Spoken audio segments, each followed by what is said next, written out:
Black Friday has arrived and the deals are everywhere. Plus, with Cyber Monday right around the corner, scams are more widespread than ever. From fake websites to misleading offers to phishing attempts, the dodgy deals are all designed to trick you into losing your money. So how do you spot the red flags and shop safely this season? I'm Lucrezia Millarini and this is What You Need to Know.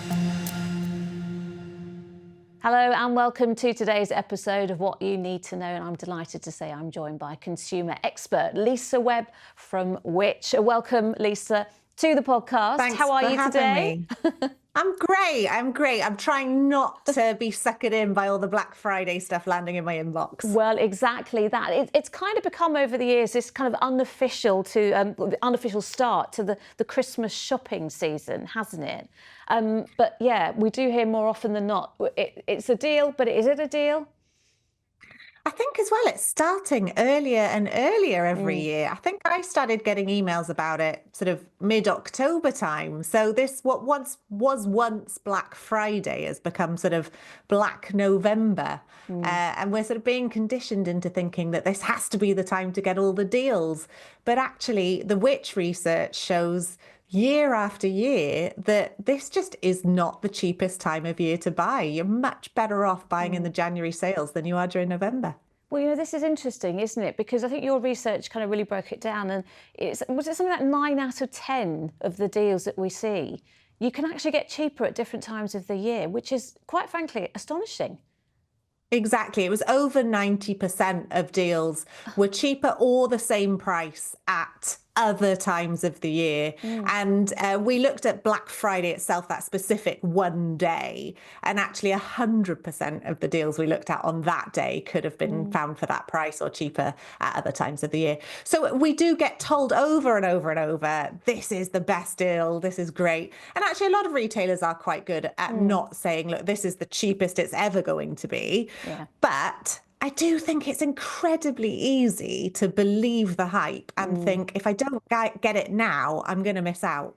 Whereas actually, sometimes just waiting a few weeks is your best option. It does seem to be this constant, like you said, persistent bombardment right from October, earlier now this year than ever. But in fact, you know, this year is the first time I've ever heard it been described as Black Fraud Day, which is a completely separate thing as well. And this is scammers getting in on it and getting in on the hype as well. Yeah, unsurprisingly here, scammers will use any opportunity to part you from your cash. And we see it throughout the year at other times. But at this time of year, sort of that November through to January period, scammers are going to hit hard when it comes to purchase scams. Now, purchase scams are the types of scams where they claim that they're selling you something, but actually that product doesn't exist at all, or it's a counterfeit product.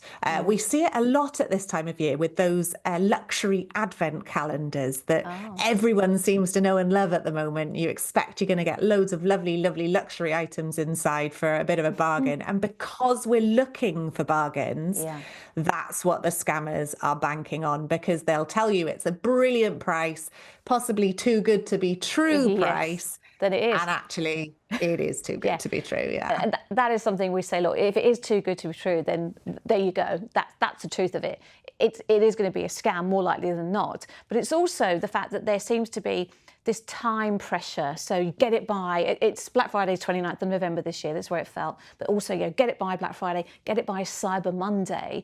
And that's a particular tool, I think, that is used by fraudsters, isn't it?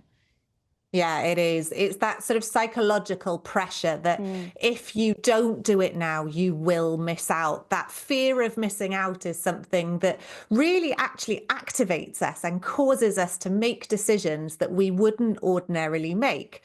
And so by pressuring us and putting that ticking clock on it, actually a lot of people will make decisions that they might not otherwise make, and those decisions can sometimes be really bad ones. So it's something to watch out for. Is anyone applying undue pressure to you to try and buy something straight away? Look out for things like those ticking clocks. You know, when you see that red countdown timer on a page saying you've only got 8 hours left to buy this, that's usually something that I would try and avoid. And do you know what? And I think I've seen those ads pop up on social media, and you do stop and you do click on them, you do open them. They are really, really effective, aren't they? They're really effective. And it's worth remembering here, scammers do this for a living. This Yeah. is their job. They know how to part you from your cash. So it's not as if this is something that they're just having a go at. They understand the psychology behind it, and that's why they do it. They know how to. So the other, you just mentioned social media, clicking on things on social media. Top tip that I would give here is just don't buy things through social media. So many of the scams we see, the vast majority of online scams start on social media. It's over 60% of online scams will start on social media. So the safest thing is actually just use the legitimate retailer websites Yeah. rather than social media pages. I mean, that's interesting. So 60% of these scams will start on social media. So what do the social media companies do about it? Because how am Not I supposed to enough. know? Well, they're not doing enough, right? No, not enough, I'm afraid. One of the problems that we have here is that social media platforms don't have an e-commerce link to it, so you can't pay through them. You know, for example, if you use an online retailer, you can use your credit card to buy things. Whereas if you're buying on a social media platform, very often those scammers will get you to transfer money. They won't use a payment platform, and that's something that scammers love because it means they don't have to go through the checks and balances of using those payment platforms. They can just get you to directly transfer cash from your bank account. Yeah. And online platforms like Meta, for example, we know huge number of scams happen on Facebook, on Instagram, and WhatsApp, actually, all three of those. And those types of platforms are where people can end up communicating in a way that they wouldn't really communicate face to face.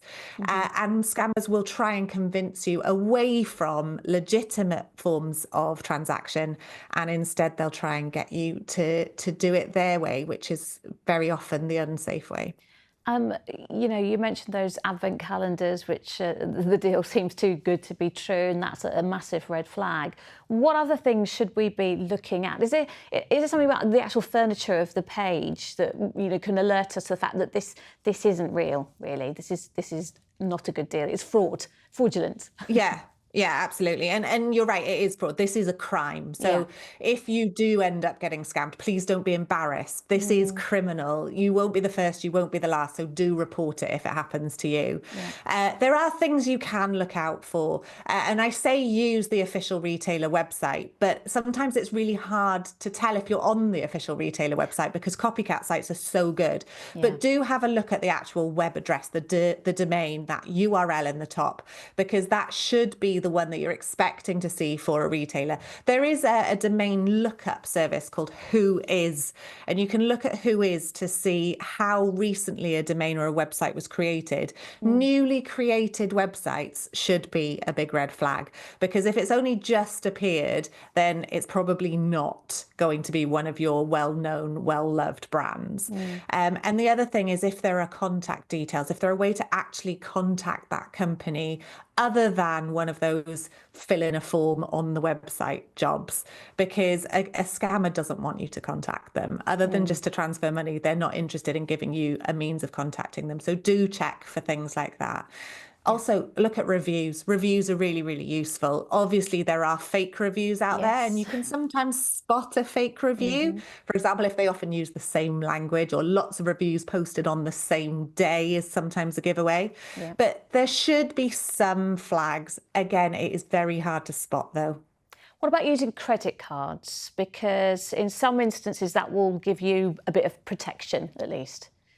Exactly. So Section 75 of the Consumer Credit Act is what everyone always bangs on about here, because it's actually a really useful piece of legislation that does offer a little bit of protection. So if what you're buying is over £100 but under £30,000, use your credit card if you have one.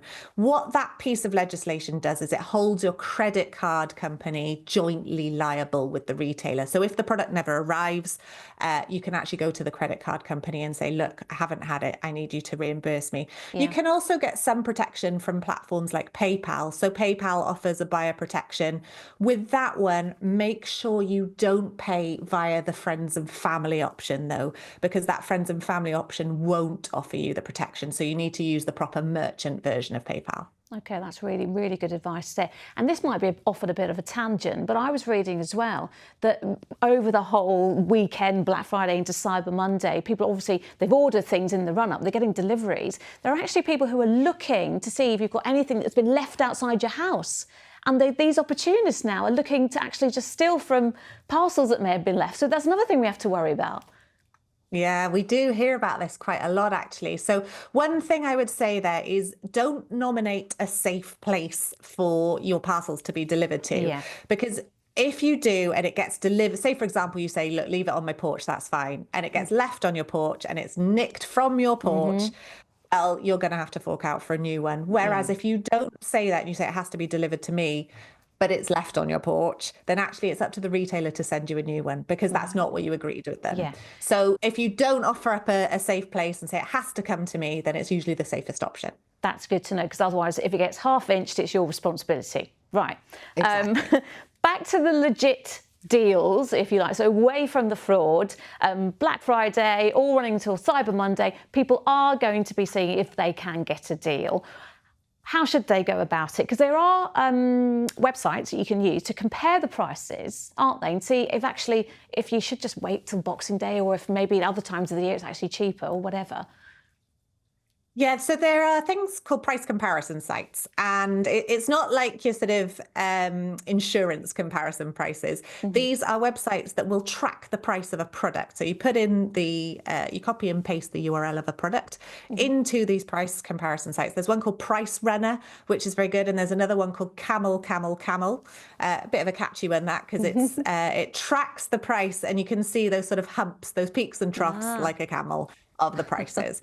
And what that means is you can have a look and see, is today the cheapest price for this product? Because if you can see that price fluctuating a lot, or you can see actually it has been cheaper another time, you can usually assume that it will be cheaper again. So you might want to hold your nerve and just wait and buy that when you think it's going to actually be at a cheaper price. But it's really useful to use tools like that, because it means that you can see, is this genuinely a deal, or actually am I just falling for the marketing? Yeah, hold your nerve. I like that. And finally, Lisa, I think some people still go to the shops. So if you're brave enough. If you're brave enough, they still venture out to the sales. If you are out this weekend and you're looking for a good deal and you're actually in a shop, any advice, any tips on what you should be doing?